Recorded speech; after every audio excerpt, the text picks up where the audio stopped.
Maligayang Pasko sa ating lahat mga kapuso. Kanya-kanya ng paraan ng ilang pamilya para ipagdiwang ang araw ng Pasko. Sa Luneta Park sa Maynila, marami rin minang namamasyal. May ulat on the spot si Ma'am Gonzales. Ma'am! Connie, Rafi, maluwag pa at napakaganda ng panahon ngayon dito sa Luneta Park pero posible daw na umabot sa 100,000 ang bibisita rito ngayong araw ng Pasko.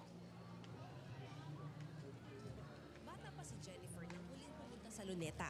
At ngayong araw ng Pasko, naisipan niyang dalhin ang pamilya niya rito. Nung bata kami, nagpupunta rin kami dito. Ngayon sabi ko sa mga anak ko, "Lika, let's walk the dogs."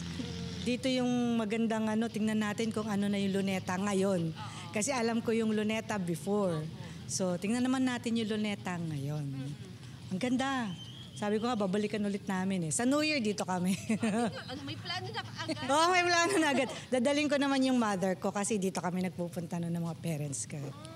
At ngayon, mukhang magiging family tradition na nila ito, lalo't pet-friendly ang parke. Di ko po na-expect na sobrang laki po niya. Masaya po ako na malinis, tapos marami ding aso. Paborito ring pasyalan sa Luneta Park ang malaking fountain sa gitna. Simula alas 5:30 ng hapon, may light show rito kada kalahating oras. Ang pamilyang ito, dumayo pa mula Nueva Ecija at excited nang makita ang mga posting ito na alalakma o Los Angeles County Museum of Art sa Los Angeles, USA. First time po kasi namin mag-visit dito sa Luneta and so far ang dami pong tao. Even though Christmas Day, meron po kaming ibang plans para sa afternoon pero what more na mag-visit dito than join other people for Christmas Day. Para kina Lolita naman, basta't kasama ang pamilya, masaya ang Pasko at naisipan nilang mag-picnic dito. Para maiba naman ang atmosphere kaysa sa probinsya. Masaya nang makarating ng Manila, kahit Luneta. Pagkain, nagbaon na lang kami para less ang gastos. May mga bilihan ng pagkain at laruan sa paligid kaya solve ang mga chikiting. Meron ding nag-iikot para mapanatiling malinis ang parke. Rafi, Connie, inaabangan yung concert dito sa open area mamayang alas 5 ng hapon. Samantala, hanggang alauna ng madaling araw naman bukas ang parke sa publiko. Mula rito sa Luneta Park, bumabati kami ng maligayang Pasko sa lahat, lalo na sa Gonzales at Stavert family. Connie, Rafi? Merry Christmas sa'yo, ma'am. Pero kakamustahin po muna natin yung seguridad dyan sa Luneta Park. Connie, kapag pumasok ka rito, lahat ng dumadaan ay merong security check. Meron ding mga security officer na rumoronda sa loob. At sa huling pagtanong natin dun sa security officers, wala pa namang naitatalang untoward incidents ngayong araw ng Pasko. Connie? Merry Christmas again, Mav Gonzales. Thank you sa iyong report. Malungkot na balita po sa bisperas ng Pasko, 6 ang nasawi sa isang aksidente sa Calbayog, Samar. Yan ang iba pa sa balitang hatid ni James Agustin. Nagsalpukan ng isang cargo trike at bus sa bisperas ng Pasko sa barangay Matobato sa Calbayog City sa Samar. Patay ang 6 na sakay ng cargo trike, kabilang ang 2 minor de edad. Sugatan naman ang iba pang 6 na sakay. Batay sa imbestigasyon ng pulisya, pauwi na ang mga biktima galing sa isang Christmas party. Bumabiyahe sila patungong barangay San Policarpo. Nang makarating sa barangay Matobato, iniwasan ng driver ang early warning device malapit sa sirang backhoe na nakaparada sa gitna ng kalsada. Kaya napunta ito sa kabilang linya. Sakto namang kasalubong nito ang isang papasayerong bus at saka bumangga. Nasa kustudiya na ng pulisya ang driver ng bus na walang pahayag. Natagpuan ang isang bangkay ng lalaki sa loob ng isang container van sa Tacloban City. Nakita ang bangkay na mag-live-in partner sa barangay 95 Kaibaan. Ipinagbigay alam nila ito sa pulisya. Ayon naman sa scene of the crime operative sa Soco, tinatayang nasa edad 50 hanggang 60 ang bangkay. Wala raw foul play sa pagkamatay ng lalaki. Dinala sa punerarya ang bangkay. James Agustin, nagbabalita para sa GMA Integrated News.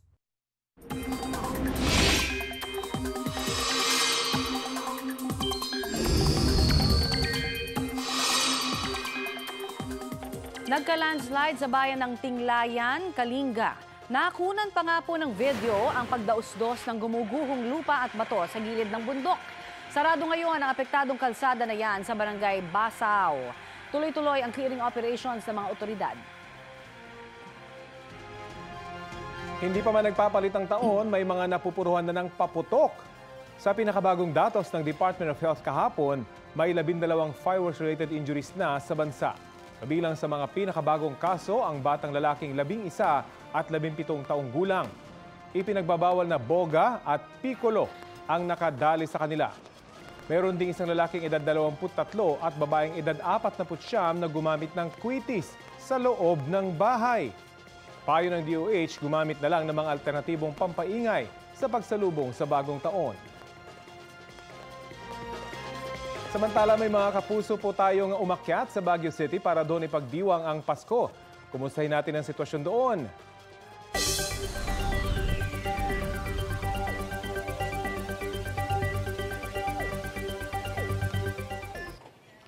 Rafi, tila hindi nga naubusan ng mga bisita ang bawat parke dito sa lungsod ng Baguio. At kahit pa nga araw ng Pasko, nagsisidatingan pa rin sila dito nga sa City of Pines.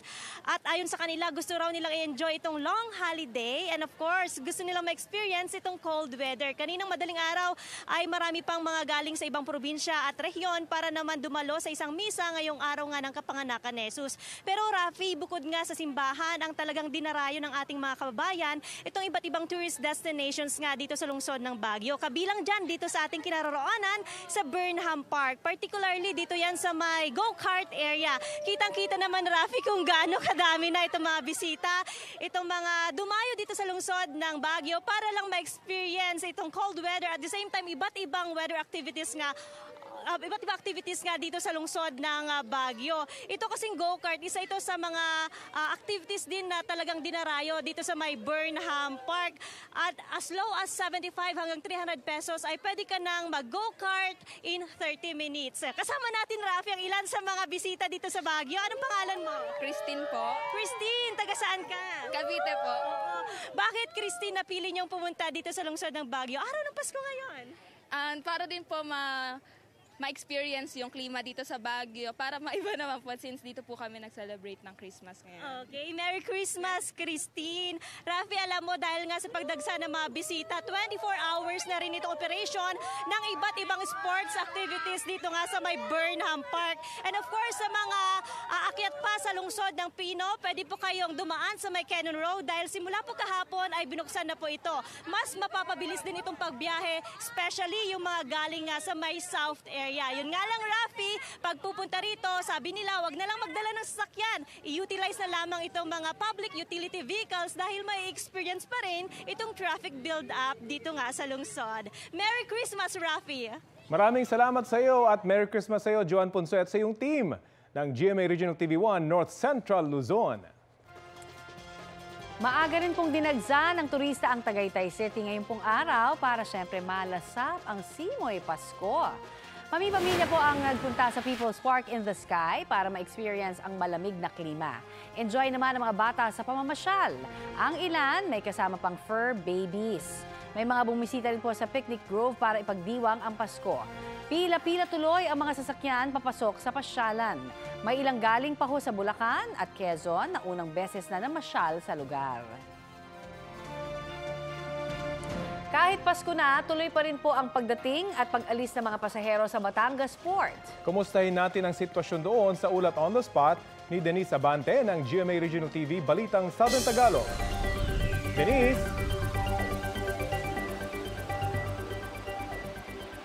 Connie, Rafi, pailan-ilan na lang ang mga pasaherong dumarating dito sa Passenger Terminal Building sa Batangas Port.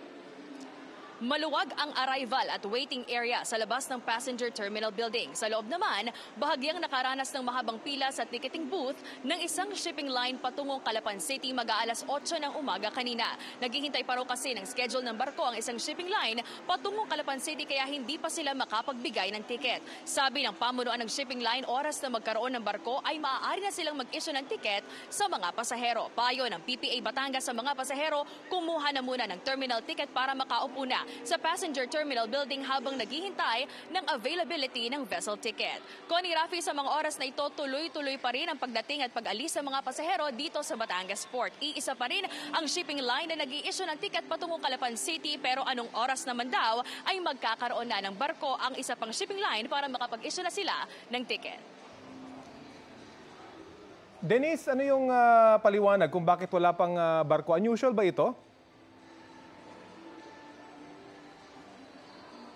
Rafi, sabi sa atin kanina ng pamunuan ng shipping line, tuwing ganito raw holiday season ay nakadepende ang pagbalik ng mga barko mula Calapan City kung may maisasakay silang pasahero pabalik ng Batangas City. Pero maya-maya naman daw alas 11 ng umaga ay may barko ng patungo dito sa Batangas City, kaya posible na rin silang makapagbigay ng vessel ticket sa mga pasahero. Yan muna ang latest mula dito sa Batangas Port. Merry Christmas, Connie and Rafi. Merry Christmas, Denise Abante. Christmas. Maraming salamat. Paalala po sa mga motorista, doble ingat sa pagmamaneho lalo na sa mga intersection. Sa Quezon City, sugatan ng isang rider matapos sumalpok sa papatawid na kotse. Balita hatid ni James Agustin. Tumila po ng isang motorcycle rider matapos bumangga sa isang kotse sa Quezon Avenue, corner Scout Borromeo Street, sa Quezon City pasado alas 10 kagabi. Nagtamo ng sugat sa baba at iniinda rin ang kaliwang binti ng 23 anyos sa rider na si Omar Mahindi. May napadaan na nagmalasakit na doktor na inisyal na tumingin sa kalagayan ng lalaki. Nang dumating ang ambulansya, isinakay ang lalaki at isinugod sa ospital. Sa inisyal na impormasyon, binabagtas na motorsiklo ang Quezon Avenue. Ang kotse naman galing sa West 4th Street, tumatawid ng Quezon Avenue, pa Scout Borromeo Street. Nabasag ang salamin ng bintana sa passenger side ng kotse. Kwento ng driver, papunta siya sa bahay ng kanyang kapatid para magdiwang ng Pasko. Nagko-cross ako, then naka-red siya. Ang bilis niya, pak! Ayun, super bilis niya, kaya ang impact, ang lakas. Nag-iisa naman ako sa car kanina. Kailangan yung lahat ng mga bubog nga nasa loko, pero buti hindi naman ako nasugatan. Ito lang, siguro nung nagkaganon ako. Patuloy ang investigasyon ng QCPD Traffic Sector 4. James Agustin, nagbabalita para sa GMA Integrated News. Dumagsa po ang mga Katoliko para sa Misa de Aguinaldo sa ilang malalaking simbahan sa bansa. Kabilang po dyan ang Manila Cathedral kung saan si Manila Archbishop Cardinal Jose Advincula ang nanguna sa misa. Dinagsa rin ng mga deboto ang Cebu Metropolitan Cathedral. Napuno ang simbahan at umabot hanggang sa labas ang mga nakikinig sa Christmas Eve Mass. Pinangunahan ni Cebu Archbishop Jose Palma ang misa. Si Archbishop Romulo Valles naman ang nanguna sa Misa de Aguinaldo sa San Pedro Cathedral Parish na dinaluhan ng ilang debotong sinalubong doon ang Pasko. Eto na ang mabibilis na balita. Patay ang isang batang 5 taong gulang sa sunog sa Barangay Kupang, Antipolo City. Ayon sa kapitan ng barangay, sugatan din sa sunog ang ama na sinubukang iligtas ang anak. Hindi bababa sa 17 bahay ang napinsala. 21 pamilya ang nasunugan. Ayon sa Antipolo City Fire Station, napabayaang kandila ang sinasabing sanhi ng apoy. Patay rin sa sunog ang isang lalaki sa Maasin, Southern Leyte. Ayon sa mga pulis, may binilikan pa raw ang lalaki sa loob ng bahay sa kalagitnaan ng sunog. Mabilis kumalat ang apoy na tumupok sa 22 bahay. Palyadong linya ng kuryente ang sanhi ng apoy batay sa inisyal na pagsisiyasat ng mga bumbero. Nasa evacuation center muna ang mga nasunugan. Mga kapuso, tapos na po ang Noche Buena. May mga natira pa ba kayong handa yan sa inyo? Nako, spaghetti ngayon, bukas, magpakailanman, di ba? Alam niyo na. Bukod sa pag-iinit ng mga tirang ulam nyo, may tips kami para hindi masayang yan. Nakasalang sa Balitang Hali si Chef Jerome Luna. Magandang tanghali po at Merry Christmas! Merry Christmas, Rafi. Merry Christmas, Connie. Merry Christmas. It's nice to see you again. Yes, Merry Christmas pong muli. Ano ho ang dapat gawin para syempre safe pa rin makakain yung mga natirang handa natin? Yeah, thank you, Connie. No? So, unang-una, syempre, pagkatapos ng Noche Buena, i-safeguard natin right away yung mga pagkain na dapat natin na yung like kunyari, di ba, Noche Buena. So kung ano yung mga natirang pagkain doon, so alam na natin na kung ano dito yung matitira most likely. So basically, i-secure na natin. Paano natin gagawin yon? So nandyan yung, meron tayong cling wrap. So i-wrap na natin agad yung mga tirang pagkain. And pagsamasamahin natin, usually kasi 'di ba spread 'yan. So kung ano yung mga magkakasama, so isang wrap sila. And then lagay natin, kung immediately kakainin natin sila, lagay natin sila sa freezer. Or kung hindi pa naman, sa freezer. Or kung hindi pa, sa ref natin sila lalagay. So freezer at ref, yun yung ating basic na dapat paglagyan sa kanila. Okay. Ano hong klase ng mga pagkain ba yung pwedeng sa ref lang? Diba sabi nyo nga, freezer at ref lang naman ang ating pag-uusapan dito. So yung mas matagal ba na hindi iluluto dapat sa freezer? Tapos yung mga immediately iluluto sa ref? Basically, Connie, pagka for example, kinaumagahan almusal, and yan na yung gusto mong kainin, yan yung ating lalagay sa ref. Yeah. And then, kung aabot like in the week span, ay kakainin natin yan, yun naman yung mga lalagay natin sa freezer. Ayun. So most likely, yung mga meat item na lagay natin yan sa freezer. And then yung mga salad, yung mga may gulay, so yan yung lagay natin sa ref. Because most likely, mas maikli yung shelf life niya.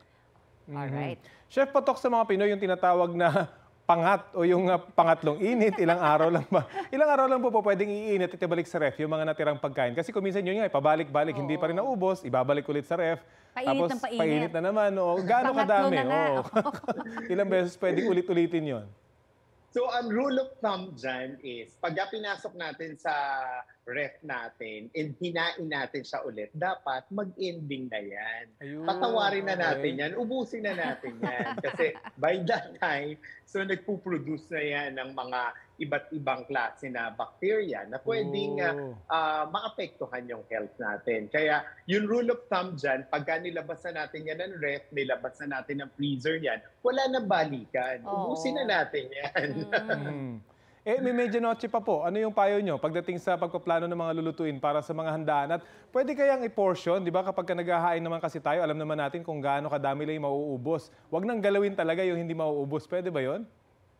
Yeah, pwede yan. So una, pag medianoche, identify natin ano yung mga paborito ng pamilya natin. And as much as possible, piliin natin dyan yung mga mahahaba at shelf life. Yung merong mga preservative na asin, asukal. So yan yung nagpe-preserve at nagpapahaba nun. At tama ka dyan, Rafi, yung portioning, mas maganda yan. Na kung ano lang yung makukonsume natin, hindi na natin ilalabas lahat yung pagkain na pinrepare natin. Pagkus yung portion lang na sasakto para doon. Ayan, tandaan natin, ang daming mga hindi nakakakain ng tamang medianoche at noche buena. At saka sana wag nang paabutin yung sa ating handa kagabi hanggang medianoche. Grabe naman yun. Tama yan. Gumagawa Present. Maraming salamat po sa inyo, Chef Jerome Luna. Merry Christmas. Thank you. Merry Christmas sa inyong lahat.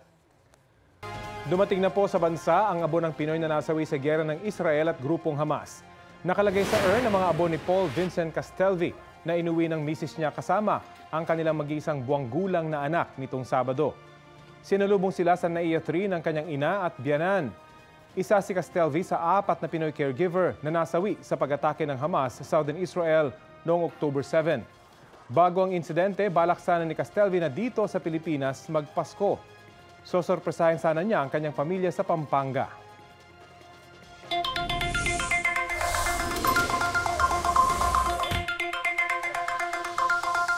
Humabol na sa pagpapagas dahil may taas presyo sa ilang produktong petrolyo ngayong linggo. Batay sa anunsyo ng Clean Fuel, piso at 60 sentimo ang dagdag singil sa kada litro ng gasolina simula bukas.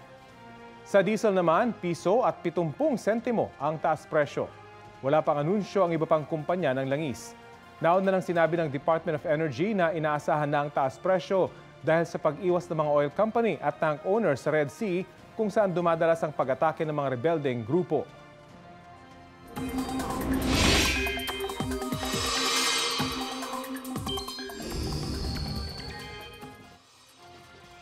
Mga kapuso, ramdam na ang malamig na simoy Pasko sa ilang lugar sa bansa dahil po sa paglakas ng hanging amihan. Sa City of Pines, Baguio City, naitala ngayon ang 15.6 degrees Celsius na minimum temperature. 17.6 degrees Celsius naman sa Basco, Batanes, 19.8 degrees Celsius sa Tanay, Rizal. 21 degrees Celsius naman ang naitalang minimum temperature sa Malaybalay, Bukidnon, habang 23.8 degrees Celsius dito sa Quezon City. Maigi pong may pananggalang tayo sa lamig, ha? Buong Luzon ang apektado ngayon ng amihan habang easterlies ang umiiral sa eastern section ng Visayas at Mindanao ayon sa Pag-asa. Pinapayuhan po yung mga maliliit na sasakyang pandagat na umiwas munang pumalaot sa mga dagat na sakop ng Ilocos Region, Cagayan Valley, Aurora at Kalayaan Islands dahil sa mataas na alon. Sa mga susunod na oras, asahan ang pag-uulan sa ilang bahagi ng Northern Luzon, Aurora, Nueva Ecija, Bulacan, Southern Luzon, Visayas at Mindanao. Base pa rin po yan sa rainfall forecast ng Metro Weather. Posible ang heavy to intense rain sa ilang lugar na maaring magdulot ng baha o landslide. Mababa naman ang tsansa ng ulan ngayong araw dito sa Metro Manila. Kamustahin na po natin ang sitwasyon ngayong Pasko sa Divisoria na puntahan, di ba, ng mga gusto kong makatipid. At may ulat on the spot si Tina Panganiban Perez. Tina? Connie, Rafi, isa sa mga matataong lugar dito sa Maynila ang Divisoria, lalo na pagpapalapit ang Pasko dahil dito namimili yung mga gustong makatipid. Pero ngayong araw ng Pasko, kapansin-pansing, hindi ganoon karami ang mga tao rito. Maluwag ang Recto Avenue na kadalasang puno ng mga sasakyan. Maraming establishmento rin ang sarado. Pero sa masikip na Ilaya Street, dikit-dikit pa rin ang mga namimili. Maraming mga magulang bit-bit ang kanilang mga anak. Ayon sa mga pulis na nakaestasyon dito sa kanto ng Recto Avenue at Ilaya, isang bata ang nawala kanina pero mabilis namang na-turn over sa kanyang nanay nang mag-anunsyo ang mga pulis sa megaphone. Maliban dyan, wala namang ibang untoward incident na iniulat sa lugar na ito. Base sa tansya ng pulisya, mga 700 na tao pa lang ang nagpupunta rito sa Ilaya ngayong umaga ng Pasko. Mas kaunti kaysa tinatayang 3,500 kahapon at 5,000 naman noong Sabado. Paalala ng pulisya sa mga magulang na magpupunta dito sa Divisoria, wag na wag nilang bibitawan ang kanilang mga anak para hindi mawala. Connie, Rafi? Maraming salamat at Merry Christmas, Tina Panganiban Perez.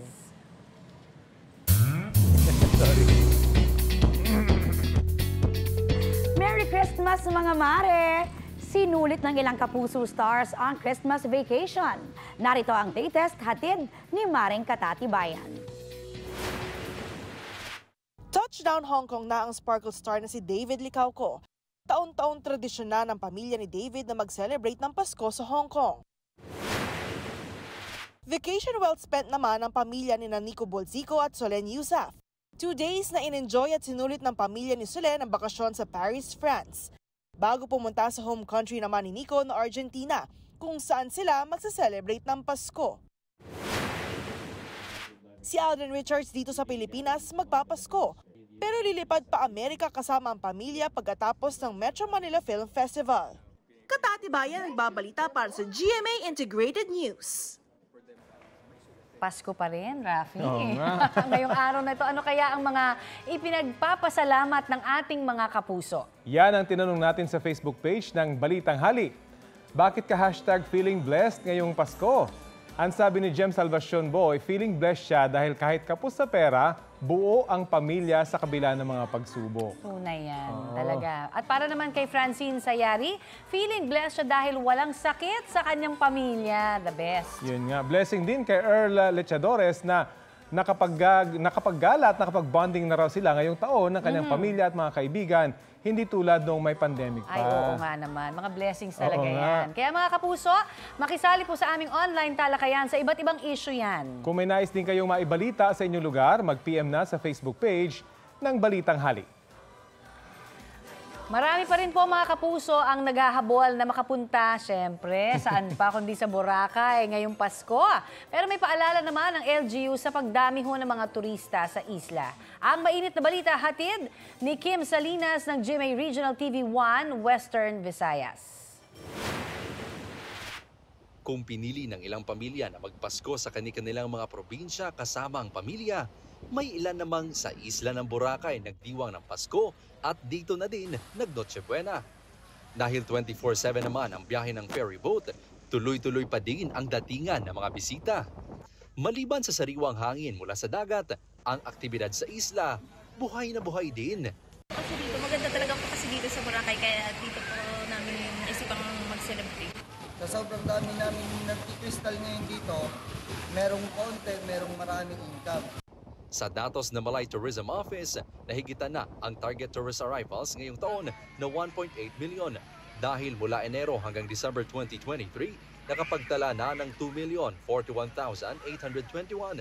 Mahigit sa 1 million dito ay local tourists. Ayon sa Malay Tourism Officer, maituturing na super peak season ang buwan ng Disyembre. Alam naman natin that kumbaga a holiday for a family and a holiday of a celebration of our Christmas na rin, and siyempre the New Year, no, which is na inaabangan rin mismo ng mga bisita natin yung fireworks display natin here in the New Year's Eve. Sa pagdami ng mga turista sa isla ng Boracay, may paalala naman ang LGU. We re-emphasize the responsible tourist, no? Yung sa atin lang naman dito na they will have that great experience while they are here in our island of Boracay. Na sana maging responsible sila in terms of their safety as well, and as well as with, especially with our mga sa solid waste natin dito. Mula sa GMA Regional TV1 Western Visayas, Kim Salinas, nagbabalita para sa GMA Integrated News. Naglabas ng Christmas message sina Pangulong Bongbong Marcos at Vice President Sara Duterte. Sumentro sa pagtulong sa kapwa ang mga mensahe nila. Naway isabuhay din natin ang tunay ng diwa ng Pasko sa pamamagitan ng pag-unawa, pagkalinga at pagtulong sa kapwa. Sa pamamagitan nito, tayo ay nagsisilbing parol ng siyang nagbibigay ng sigla, kulay at liwanag sa buhay ng bawat isa. Huwag nating kalimutan, sa Pasko at sa abot ng ating makakaya sa iba pang mga araw, ay tulungan at damayan natin ang ating mga kapwa Pilipino na naghihirap, nagugutom, may karamdaman at nag-aagaw buhay. Ang Pasko ay paalala sa ating mga tagumpay at selebrasyon ng ating pananampalataya at pasasalamat.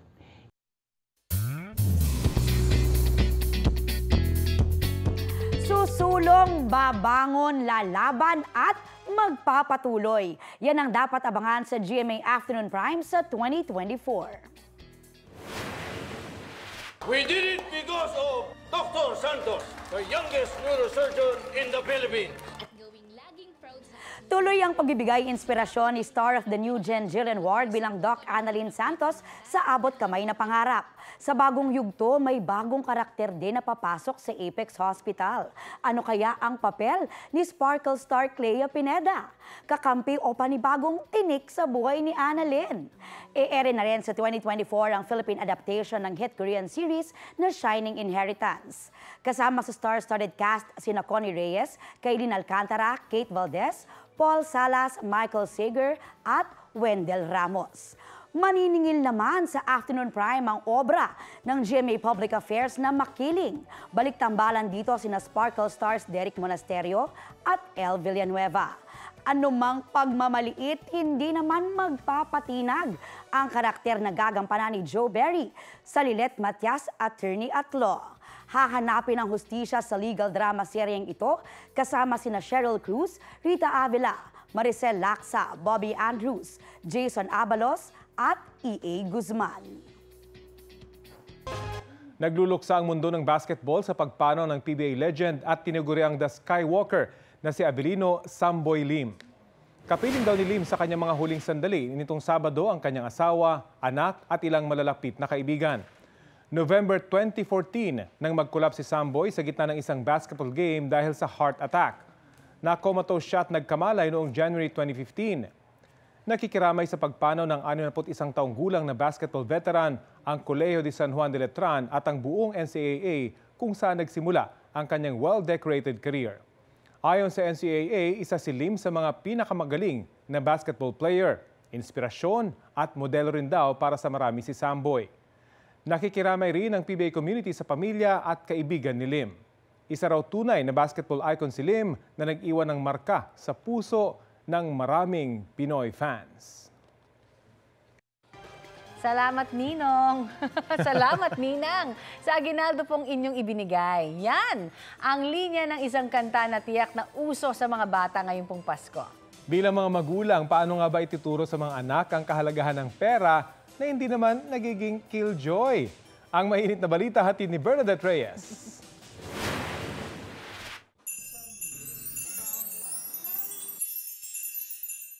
Siguradong maraming #feeling blessed ngayong holiday season, lalo na ang mga batang may aginaldo.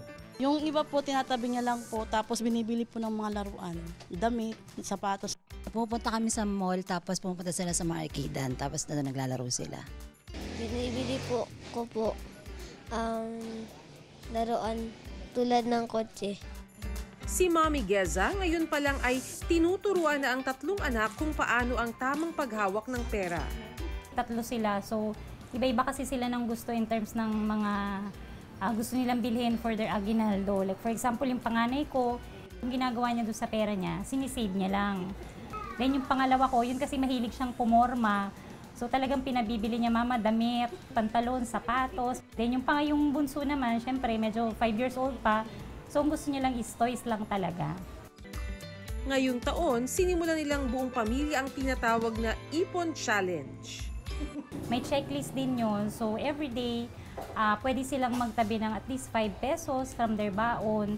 Then ilalagay nila yun sa kanilang mini envelope. Nakita ko kasi yung effectivity niya. So talaga nakaipon sila ng thousands. Yan. So parang sabi ko maganda rin pala. Kasi nga hindi ko na kailangang sabihin na magtabi ka, automatic na sa isip nila na magtatabi sila. At ang anak na may pinakamaraming naipon, may reward kay Mommy. Sige, meron kang extend 1 hour sa paggagadget, so may ganun. Or meron kang additional 100 pesos na pwede mong bilhin kung ano yung gusto mo. So may mga iba-ibang rewards para at least unpredictable din sa kanila na ay ano kayang susunod. Mas maganda at an early age pa lang ay turuan na sila yung the value of money, na ito ay paano siya na-earn, no? Na hindi siya pinupulot lamang at ito ay talagang pinaghihirapan. Never too young kasi ang isang bata para matutunan kung ano ang value ng pagsisave, pag-iimpok. Paano nga ba makakapag-ipon ng mga bata gamit ang kanilang aginaldo habang nag-e-enjoy? 50-50 yung ginagamit natin kasi ito ay consistent sa tinuturo natin na BOLO. Ano yung BOLO? Balance of luxuries and obligations.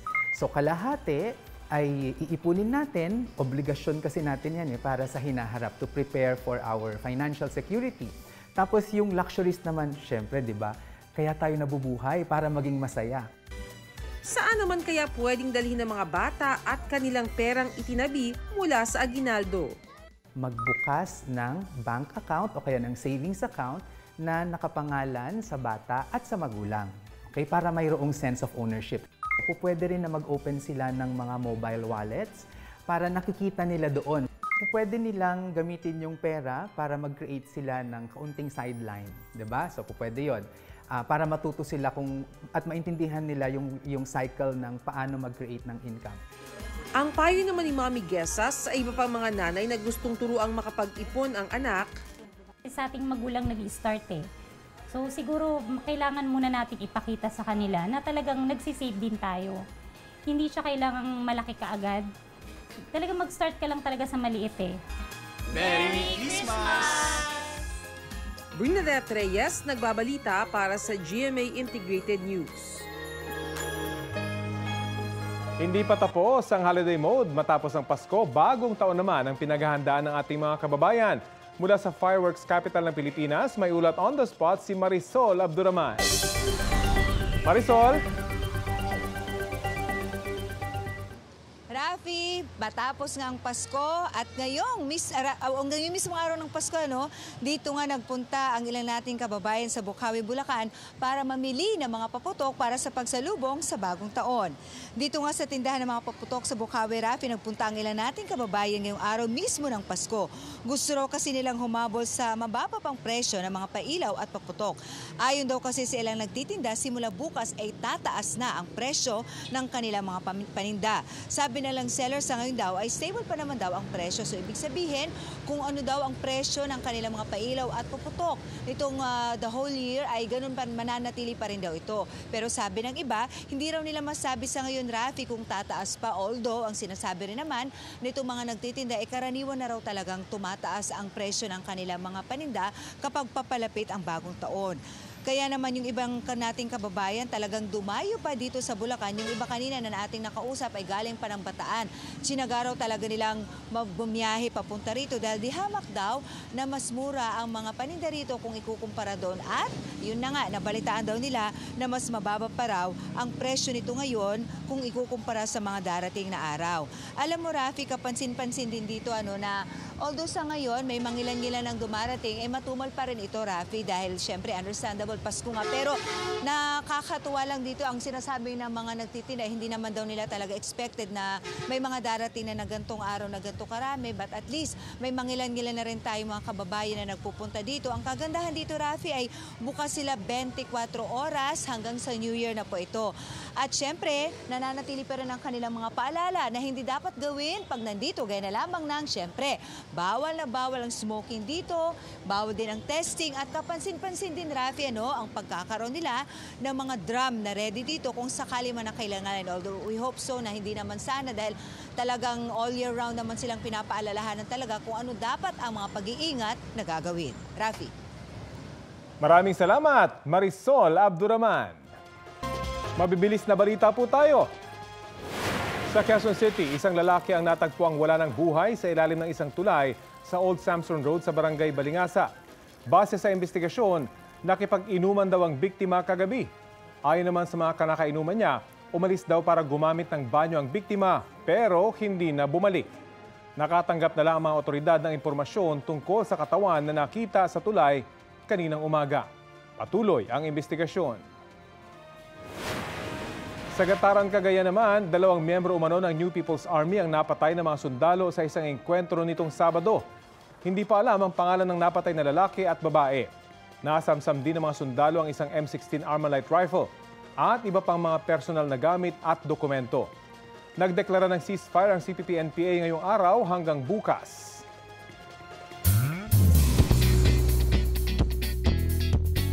Mga mare, may plano na ba kayo kung saan nyo sasalubungin ng 2024? Kung wala pa, let's all unite sa Kapuso Countdown to 2024 sa Mall of Asia. Get ready for the new year! Tampok dyan ang inyong favorite Kapuso stars gaya nina Julian San Jose, River Cruz, Ken Chan, Christian Bautista, Andrea Torres, Sanya Lopez, at Miss Universe Philippines 2023 Michelle D. Present din ang iba pang sparkle stars tulad nina Kailin Alcantara, Christopher Martin, Isabel Ortega, Lexi Gonzalez, Ashley Ortega at Rabia Mateo. At marami pa pong iba. Simula na yan sa Linggo, 10:30 p.m.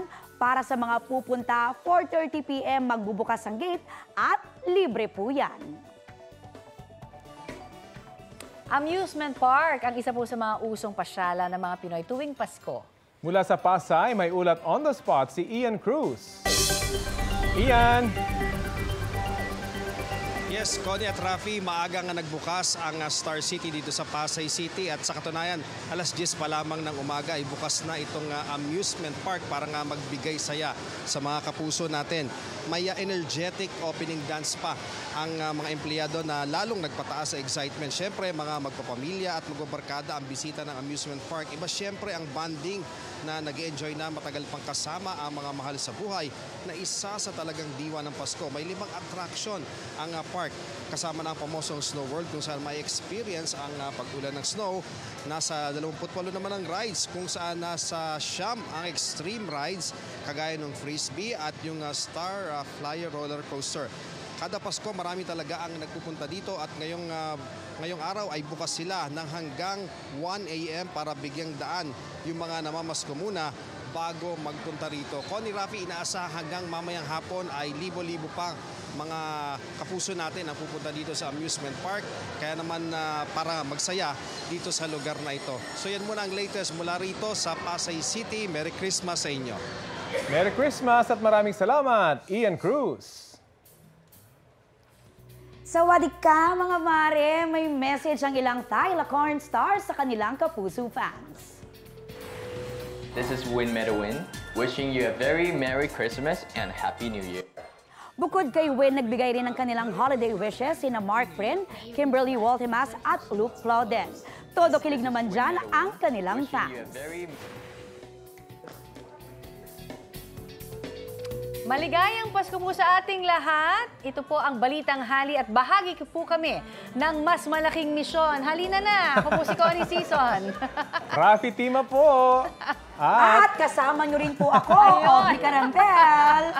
Para sa mas malawak na paglilingkod po sa bayan. Mula sa GMA Integrated News,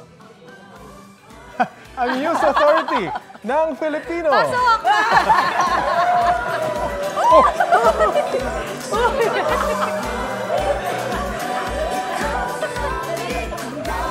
Wala pa rin lang. Kapuso, alamin ang maiinit na balita. Bisitahin at mag-subscribe sa GMA Integrated News sa YouTube. Sa mga kapuso abroad, samahan nyo kami sa GMA Pinoy TV at sa www.gmanews.tv.